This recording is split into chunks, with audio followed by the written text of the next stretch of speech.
Hey there, fam. Um, so I feel like if I were the guy, if this was the 70s, um, I would be the guy who walks into bars and restaurants and says, "Give me something dry." You know, I feel like we kind of lost that. We will talk about smoky in spirits. We'll talk about um, sweets and fruities. We'll sometimes talk about bitterness on a finish, and it's usually not a positive note. But we kind of lost the sight of dry as like a positive description of something,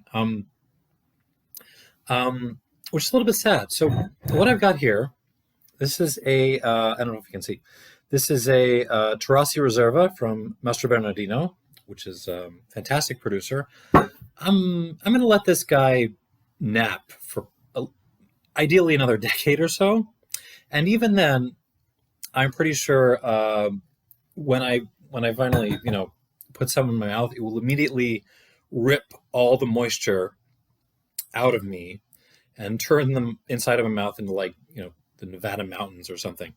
Like, and I will enjoy the experience. I will be like, oh, that's super dry, and I love it.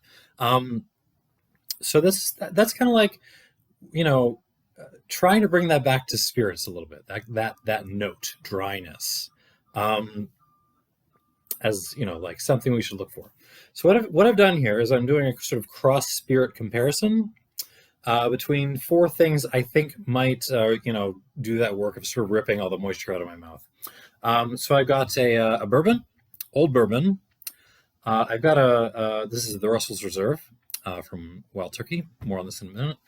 I've got an Armagnac. This is a I don't. We'll talk about this in a minute. I'm not sure exactly what this is called. This is an old classic. If these two are using new oak, new American oak, versus new, probably Limousin oak, but some kind of French oak, to get their dryness, this is using sherry cask, right? This is a classic Glenfarclas sherry bomb, sherry cask-driven malt. And a sample, someone from the rum subreddit very kindly sent to me of the Holmes K Belize, which is a independent bottling of Travelers on, which is a fun little distillery on the Belize coast. And this is just using sort of just raw age, raw concentration through aging to get its sort of dryness through.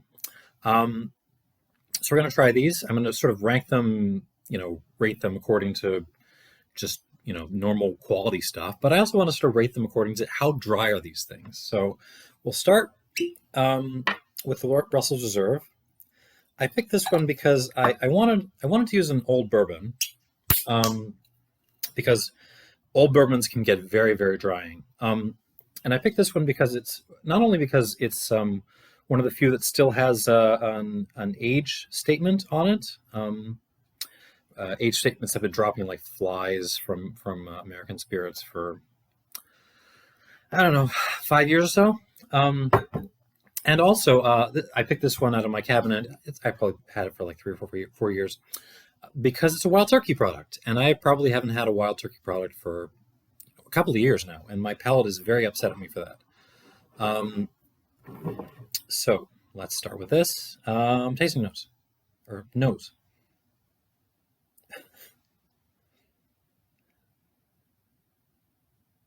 Okay. So timeout. If you're ever doing a YouTube video and you're having to give tasting notes for like a bourbon, like nosing notes, the proper answers that are usually safe are like brown sugar, vanilla, spice, that sort of unidentified spice, like um, cinnamon.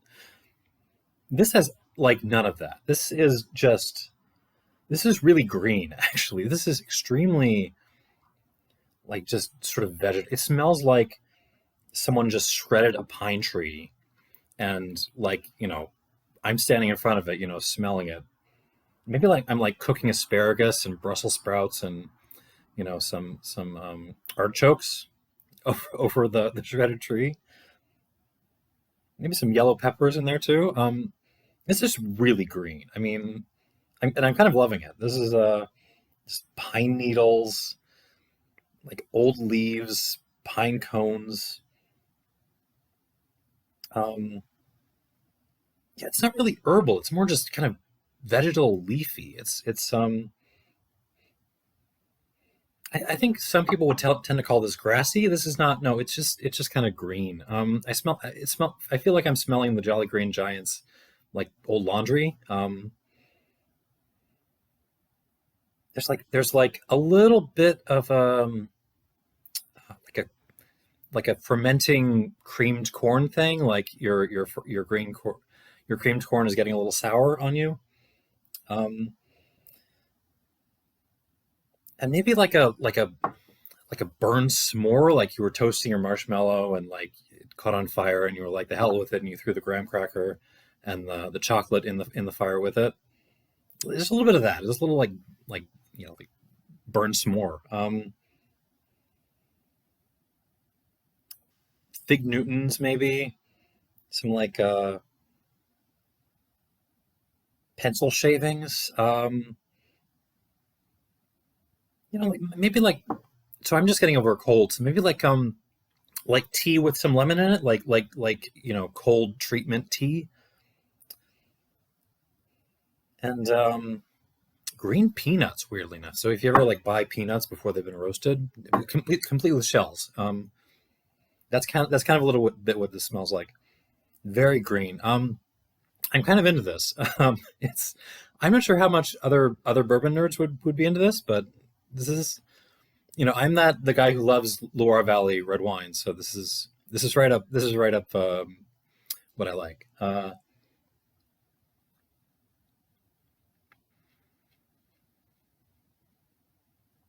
Okay, on the palate you could okay, still green, still very green. Oh, the back end is actually cooling more so than actually dry. It's a little tannic, little whisper in there. By the way, I apologize if the audio isn't as good as my last couple of videos. I've had to do it with my nice microphone. It's usually sitting right over here. Wife's taking it away to work. Yeah, just sort of cooling on the finish, like a kind of a menthol note. Hold on.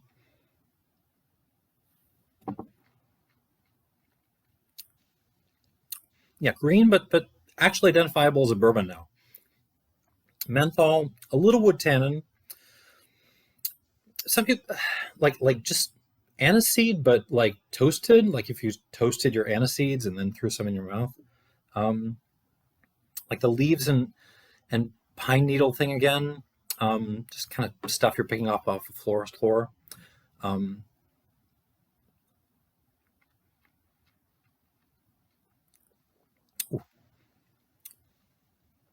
Black pepper.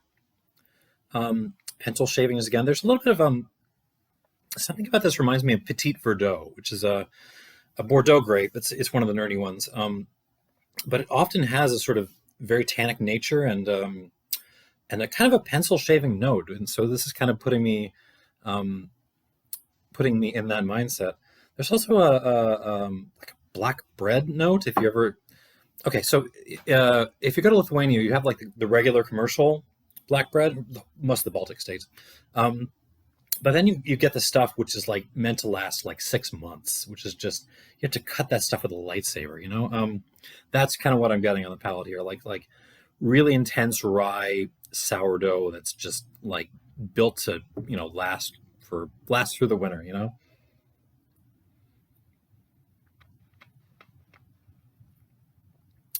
Yeah. Okay, some dried grass, but like dried grass on fire, like dried grass ash. um Sour wood, which kind of how long were they aging the staves that made up these barrels? Like a half an hour? Jesus. um a little coffee cake, a little just a little coffee cake, um a little bit of um genmaisha. It's this is that am I getting that? There's a Japanese green tea, which is mixed with like toasted rice. I think it's called Genmaisha, but I don't remember. And there's a little bit of that in here. I'm enjoying this. This is, but it's just really green. I mean, this is like, Green Arrow and Green Lantern and the Hulk and the Jolly Green Giant like team up to make a bourbon. So I'm gonna give this a little squirt of water. I'll set that aside for now, and I'll come back to it after these others. All right, second up. So this is a little bit weird. This is an Armagnac, but I don't know exactly what the name of this is. So it's a PM Spirits, who's an importer. This is a project of theirs. It's a VSOP, which is the sort of next rung up in aging classification, made by Domaine d'Esperance,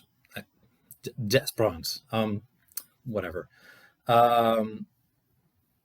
And basically, it's from two casks that both went in on November 2012 and came out January 2019. So the makeup of this is so it's 6 years old.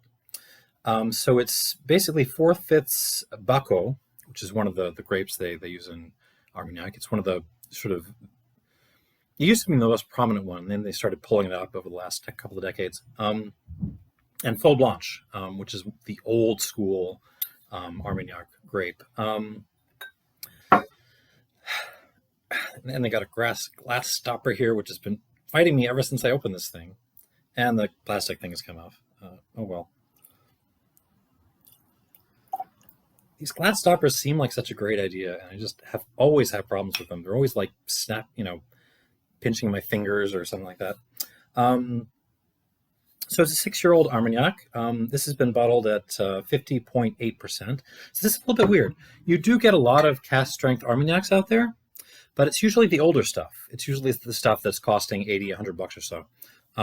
This is one where they've taken a 6-year-old and bottled it at cask strength. I imagine for the mixologists. I'm sorry, Wild Turkey bottled at 45.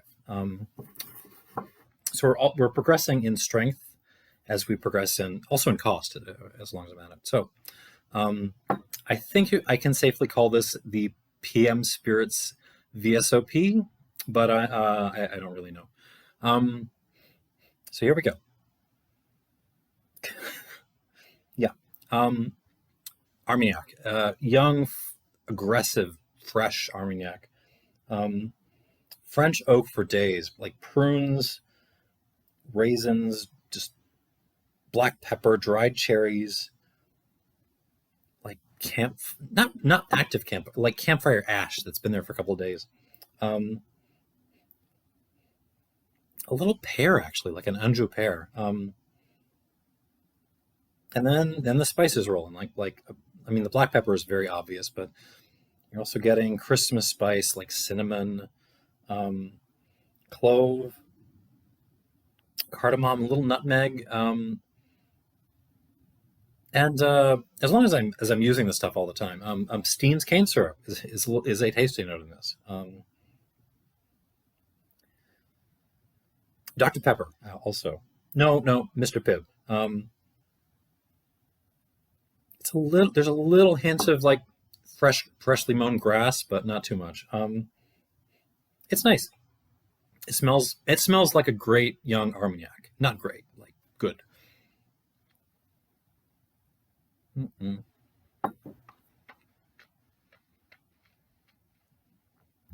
Oh. Dry. Okay, this is what I wanted. This guy is a little too cooling right now. We'll see what the water does. This is just mouth-ripping stuff. Oh, that's fantastic. Just black pepper, overstewed breakfast tea, like you left your breakfast tea like stewing for like 2 hours, and the tannins are just stripping your mouth bare. Also some old tea bags in there. Mm-hmm. Dried cherries again, a little dried orange actually. Prunes. Do they make dried oranges? They have to, right? Whatever. Yeah, big time prunes. Um, Kind of just general wood smoke, wood spiciness. Tannins just everywhere. I mean, this is huge. Oh, a little bit floral though too. Some dried flowers, um, fresh herbs, maybe some parsley, a couple mint sprigs. Not It's not overpoweringly minty or anything. It's just kind of there. Um, Not too much rancio in this. There's a little hint of wood polish and like the tiniest little sort of Napoleonic era like table ever that you're kind of smelling and tasting. Um,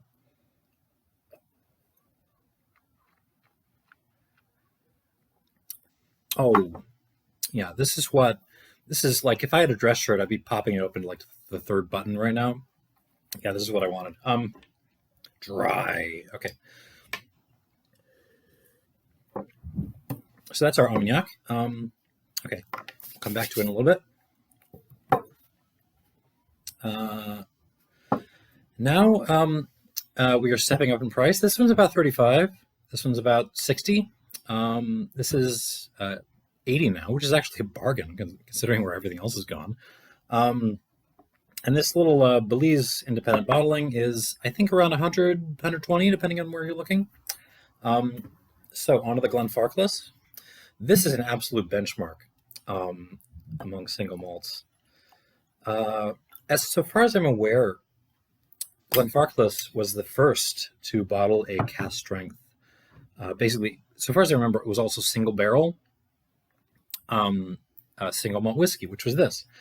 Bottled at 105 British proof. Remember, British proof is weird, and that translates to 60% alcohol, which is 120 in American. I don't get British proof. If whatever. Anyhow, so this is basically the stuff they use to sort of, I'm guessing, condition like some of the rougher Oloroso, oxidative aging kind of sherry casks they get. These are big. These are big boys. They're very young. They're very aggressive. Very sherried. All right, so let's. I'm going to try this neat. The nose. A lot of alcohol. That's the first thing. Fig Newtons again. Actual figs too. Black pepper. Um, there's a really strong Chinese black tea that I can never remember the name of. It's not Lapsang. This is not smoky. It's another one. There's something herbal in there. It's like more like burnt herbs, like burned basil or something like that. And a little bit of maybe a hair bit of Balkan pipe tobacco, just the tiniest hint of Latakia thrown in there, but then like regular tobacco as well. Maybe even a molasses note, golden nut blackstrap, and then it gets kind of, for lack of a better word, like candy bar-y. It's like no, sort of malted milk balls, really. Nice. Let's give this a whirl.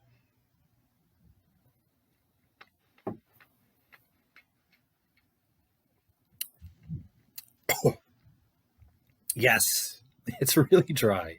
Wow. Yeah, mouth ripping, and I'm feeling the hop from like 50% alcohol to 60. I don't need water for this one. Um, Big, surprisingly, kind of off dry too. It's sort of there's a sort of mixture of like it's just tearing the sides of my mouth out, but at the same time, there's a little bit of dessertiness to this. There's a little bit of like IHOP blueberry syrup kind of going on.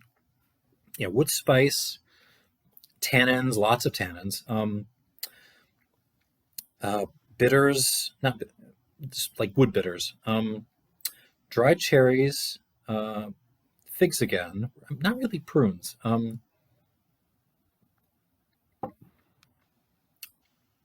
Black pepper, lots of black pepper.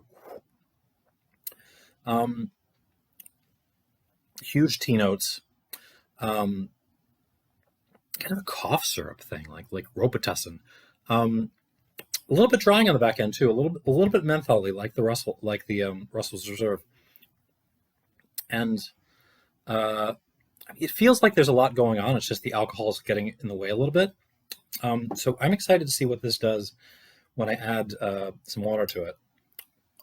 So this is one that's fun to try neat, but give it some water and give it some time. So I'm going to give it 1, 2, 3.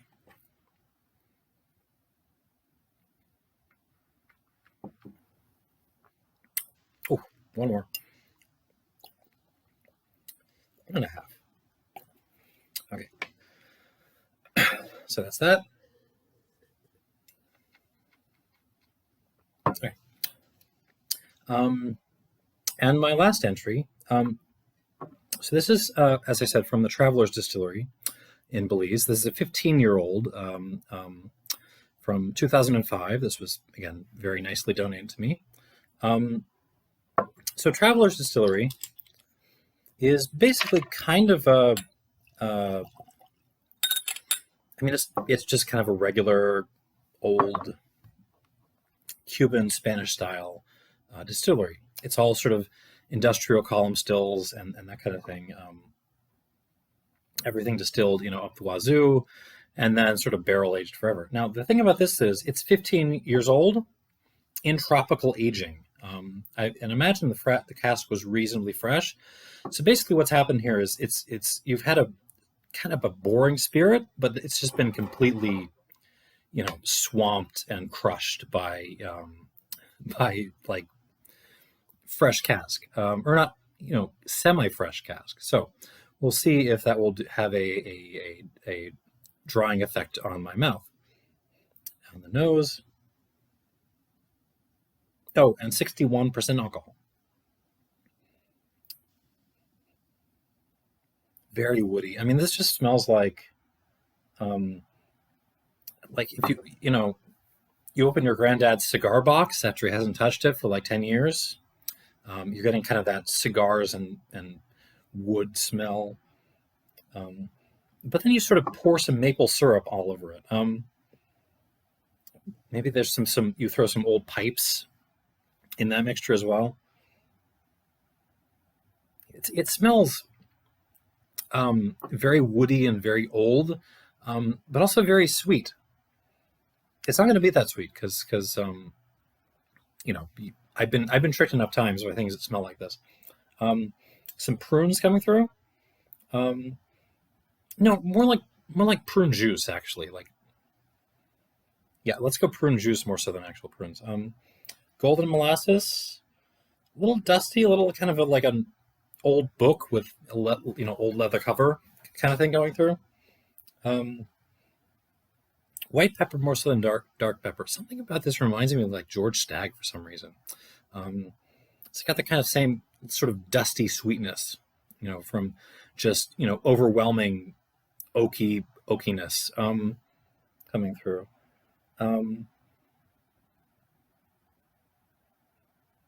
Homemade pudding? No. Well, yes, but also like creme brulee, like you've sort of toasted your pudding maybe, and just like a Snickers bar note. I mean, just straight up, like chocolate and nuts and nougat. Some old-fashioned Southern sweet tea, made on the porch.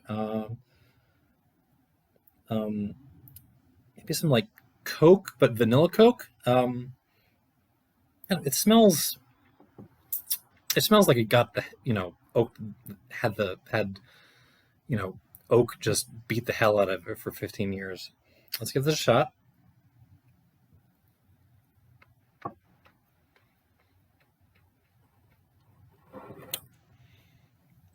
Tastes pretty much the same way actually.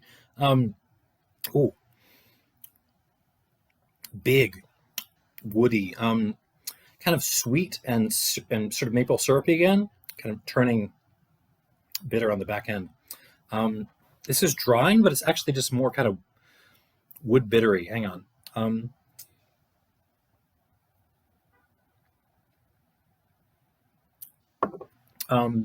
Vanilla, really nice vanilla ice cream. Like my wife loves Graters right now, so let's say Graters vanilla. It's like a special vanilla. I'm not sure. It's good though. Creme brulee again. Kind of like a coconut cake thing. Very dessert like. But also like just it's very molassesy. It's just like molasses cake. If you pour some molasses on top of your coconut cake.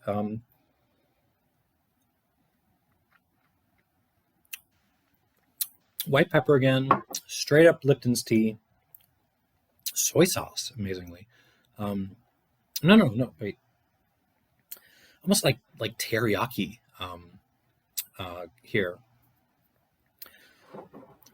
Okay, my notes are no longer making sense. Hints of an old Jaguar interior. Yeah, no, that's what like it just tastes like kind of wood and leather. Like an old Jag from not like one from the 60s, we're talking one from like the late 80s maybe. And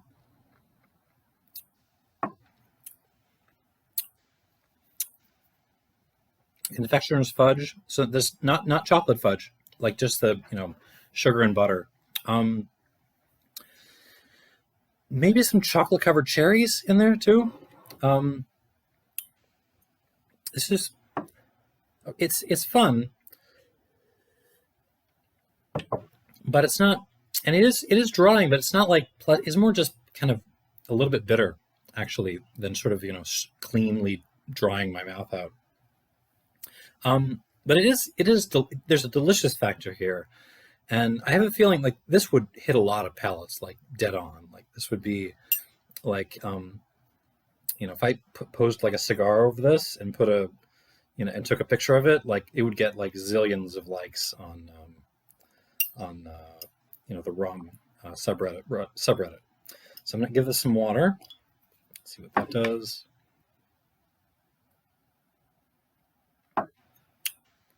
One more. Okay, and we will go back and try these again with a little bit of water. Ooh, I'm like 28 minutes in. Jesus. Okay, let's try to hurry this thing up. All right, back to the Russell's Reserve, which I found extremely green before and more cooling and herbal on the back end than drying. Let's try it again.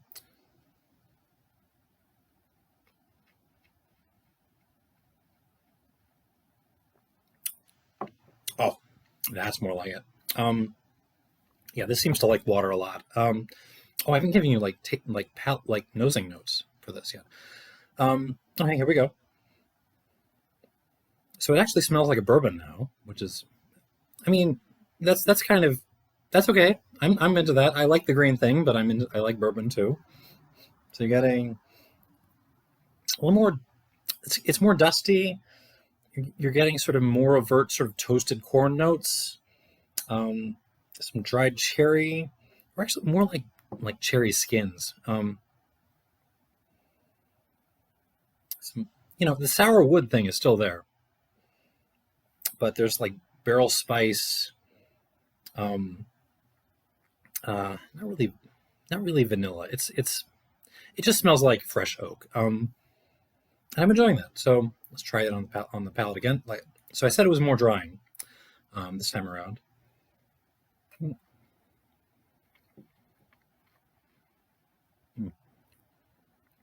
Yeah. Okay. If what you're looking for is dry, this is an improvement.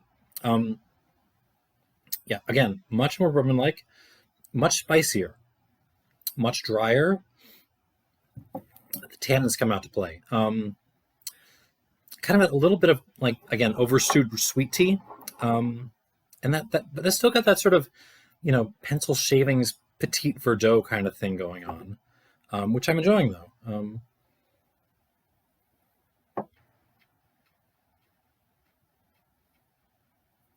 Now it's genuinely grassy. Like this is just, I'm eating, freshly mown grass while I'm drinking my bourbon, and I'm kind of enjoying it. Give me like a little.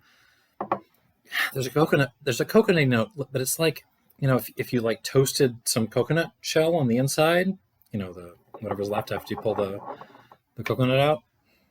There's a little bit of that going on.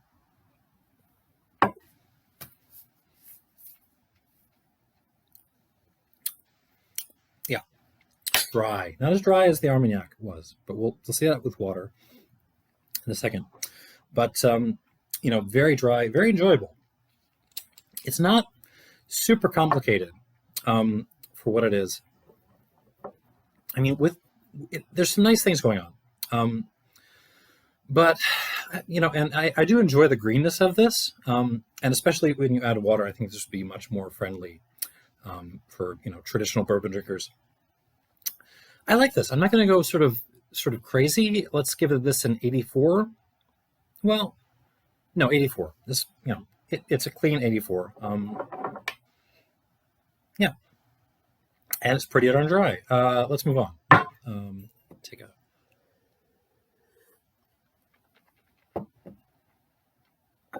Which were these? Yeah, here we go. Okay, moving on to the PM VSOP Armagnac with a little bit of water.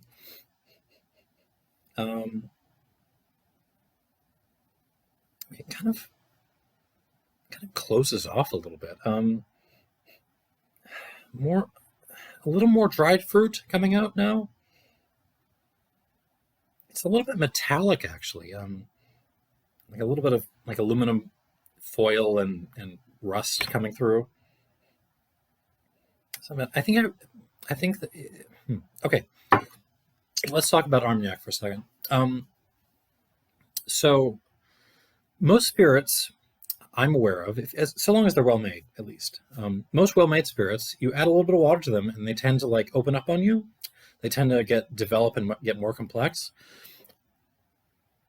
Armagnac seems to be the spirit category, at least for me, that doesn't always respond as well to water as I would think. Not that everything else does, but you can kind of expect that as a rule of thumb. With Armagnac, it's like, it can go either way. It smells like this is kind of going the wrong way. That's not a bad thing. It just means, like, if you buy this, it may not like water. Let's see what's happening on the palate.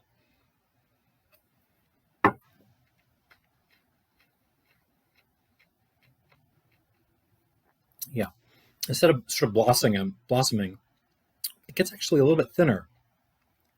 It is nice though. Still, it's sort of it sort of all concentrates itself all in the front of my mouth. There's nothing going on like past my molars. It just disappears. But it's nice. Gets a hair bit thinner, gets a hair bit sweeter. Actually less drying now that I've added water to it.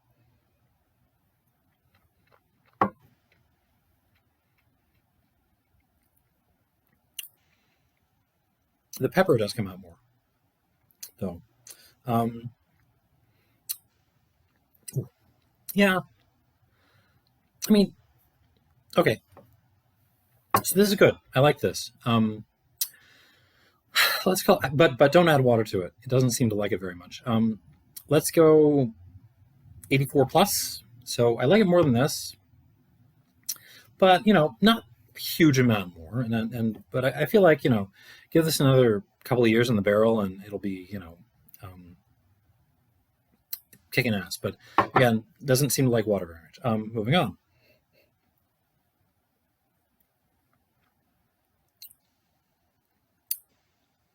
Yeah, it's just the back end just falls off. But it's still good.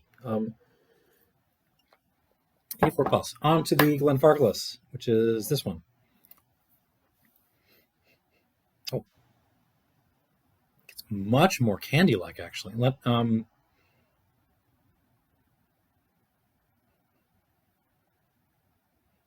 Okay, the prunes. I'm starting to get prunes now. Raisins and chocolate-covered cherries. but it's also just straight. What is that? It smells like a candy bar. Um, not a Twix. It's more like it's something like trying to be more serious than this is. Okay, this smells like a protein bar actually. Something that's basically a candy bar, but they throw some whey and like some everything's whole grain, so you can kind of pretend that it's not a candy bar. That's kind of what this smells like a protein bar version of Twix. Like it's more grainy. Really nice actually. It's sort of you've got those sort of dried fruit, peppery, sherry notes, but the malt, the spirit, is actually coming through and saying, "Hi, I'm here. Like I'm grainy and nice and desserty, and I want to make things happy and sunshiny." So this is great. You're kind of getting a marriage of two different elements, like the darkness of the sherry and the sort of happy and sunshininess of the original malt. Let's give this a try on the palate.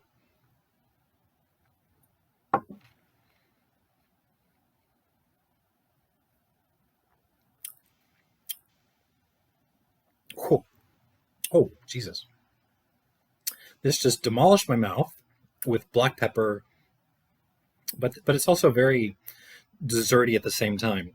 Oh, that's lovely. There's a little bit of it's kind of a funky muscatel note, actually, which is one of the dessert sherries. This is not sweet at all. This is very, very dry and very, very drying, which is what I'm going for. Yeah. Gets sweeter, but also spicier and drier. Black pepper, like used coffee grinds for days, but I'm loving them because they've been mixed with like dessert sherry and protein bar.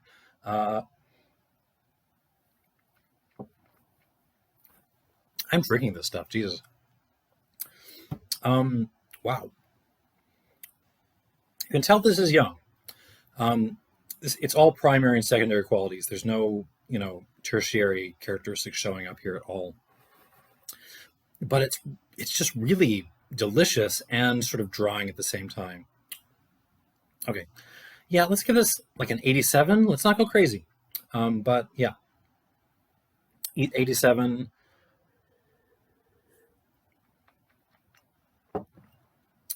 And very dry. We'll get our dryness rankings in a bit, but yeah, serious.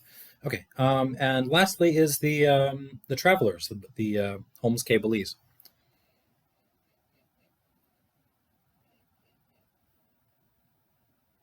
Okay, vanilla wafers start to come out. Gets much more desserty. The vanilla wafers and the maple syrup come out even more.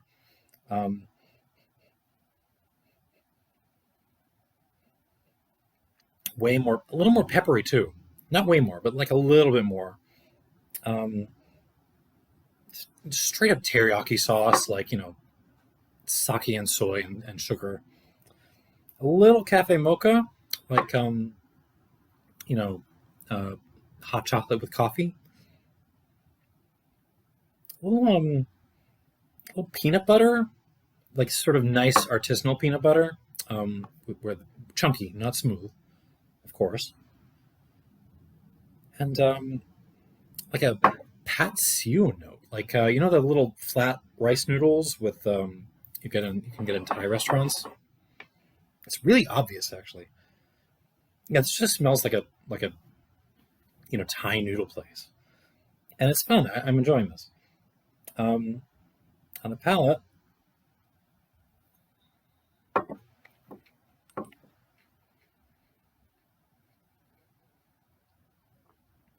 oh, now it's dry.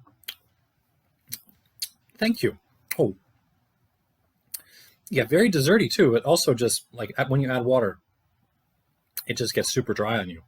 Now I'm tasting those 15 years of tropical aging. White pepper.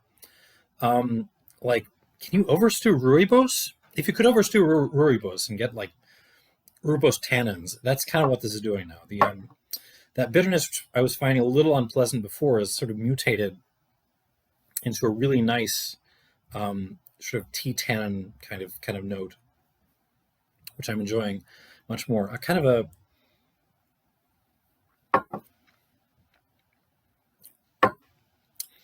and this is actually more doing the rancio thing than the Armagnac was. There's a little bit of sort of 18th century furniture going on in here. Pepper again, patsu again. I'm eating Thai noodles, and it's great.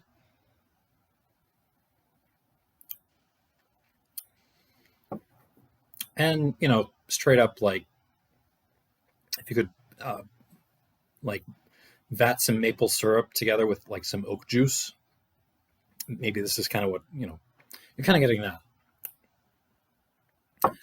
It's nice. You can kind of tell that sort of there's behind the oak and behind the aging, there's not a lot there. There's not a lot going on in the original distillate, and that's kind of holding it back a little bit.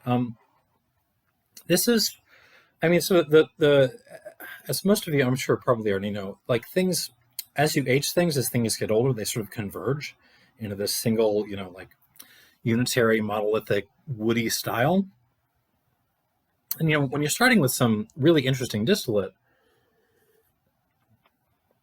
that can be a problem. This is actually benefiting from that. You're starting with kind of something a little bit boring, but it's turning into this really pleasant woody thing. I'm going to give this 85 out of 100.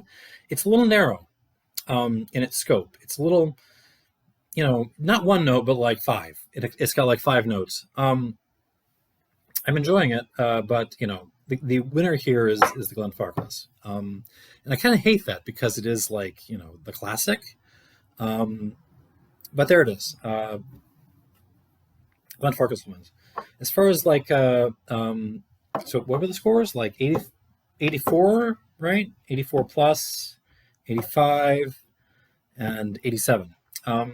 So in terms of like dryness rankings, I'm going to go,